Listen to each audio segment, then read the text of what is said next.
నాయకత్వం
మరి ఇంకా ఎస్సీ ఎస్టీ బీసీ మైనార్టీలు కేవలం రాజ్యాంగం రాసే కాదు, వాళ్ళు కూడా చదువుకోవాలి, వాడుకున్న రాజకీయాల్లోకి వెళ్ళాలి, వాళ్ళు కూడా ఐఏఎస్లు ఐపీఎస్లు కలెక్టర్లు మరి కావాలనే ఉద్దేశంతో మన కోసం రాజ్యాంగంలో 35% బీసీలకు మరి 35% బీసీలకు మరి రిజర్వేషన్ కల్పించాడు, 15% ఎస్సీలకు రిజర్వేషన్ కల్పించాడు.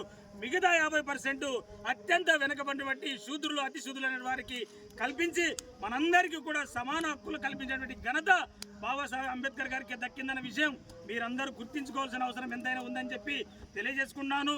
మరి ఆయన వల్లనే ఈ దేశంలో పరిపాలన వ్యవస్థ ఉంది, ఆయన వల్లనే ఈ దేశంలో ప్రజాస్వామ్య వ్యవస్థ ఉంది, ఆయన వల్లనే ఈ దేశంలో న్యాయశాఖ వ్యవస్థ ఉంది, ఆయన వల్లనే ఈ దేశంలో ఎమ్మెల్యే, ముఖ్యమంత్రి, ప్రధానమంత్రి, వార్డు నెంబర్ మొదలుకొని రాష్ట్రపతి పదవి వరకు ఉందంటే కేవలం ఆ మహనీయుని కృషి వల్లని మీరందరూ కూడా గమనించాలి.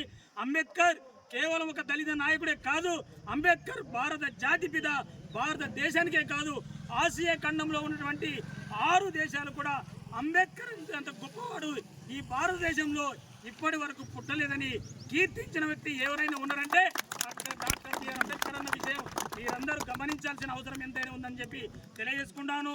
ఈరోజు మనము 100కి 80% ప్రజలు ఉన్నాము. మనం ఏం చేస్తున్నాము, ఈరోజు సండే కనుక మరి చర్చికి వెళ్తాం, బైబిల్ చదువుతున్నాము, మన మార్గంలో మనం ప్రయత్నిస్తున్నాం. ఈ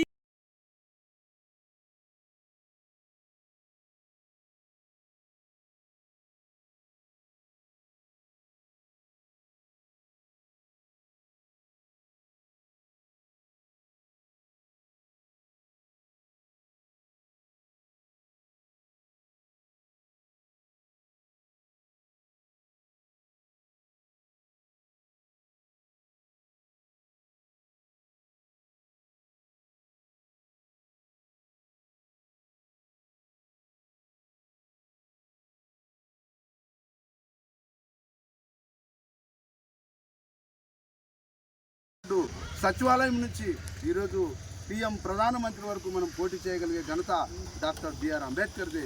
రిజర్వేషన్ 16% మనముంటే 2-3% ఉన్నటువంటి రెడ్లు అనేటువంటి కులస్తులు ఈరోజు మనం కొల్లగట్టుకొని మన రిజర్వేషన్ కూడా మనము డబ్బులు ఇచ్చి జీపులు ఇచ్చి కొనుక్కునే పరిస్థితికి దారి తీసింది.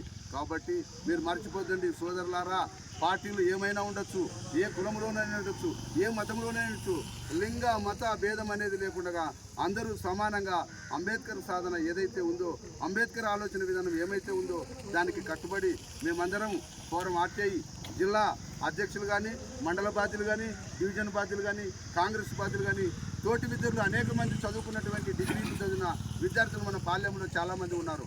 ఎందుకు ముందుకు రాలేకపోతున్నారంటే ఒక రాజ్యాంగం అనేటువంటి హక్కును తెలుసుకోలేక, ప్రతి ఒక్కరు చదవలేక, కనీస రాజ్యాంగ అవగాహన ప్రతి ఒక్కరి ఇళ్లలో ఉండాలన్న పరిస్థితి కూడా మీరు మర్చిపోవద్దండి. అప్పుడు డాక్టర్ బిఆర్ అంబేద్కర్ని అనేకమైనటువంటి ప్రెస్ వాళ్ళు ప్రశ్నిస్తే, సార్ ఎప్పుడు రావాలా మీ దగ్గరకు, మీరు ఎందుకు అని అడిగినప్పుడు, సార్ మీరు ఎప్పుడైనా నా దగ్గరికి రండి ప్రెస్ వాళ్ళని చెప్పి డాక్టర్ బిఆర్ అంబేద్కర్ చెప్పాడు. మహమ్మద్ అలీ జిన్నా గారు, నేను సాయిబు మతం సంబంధించినటువంటి మహమ్మద్ అలీ జిన్నా గారు మధ్యాహ్నము 1 గంట నమాజ్ అయిన తర్వాత రమ్మని చెప్పారు. అలాగనే ఆర్య వయసినటువంటి గాంధీ గారు నాకు విశ్రాంతి కావాలా, సాయంత్రం రండి అని చెప్పాడు.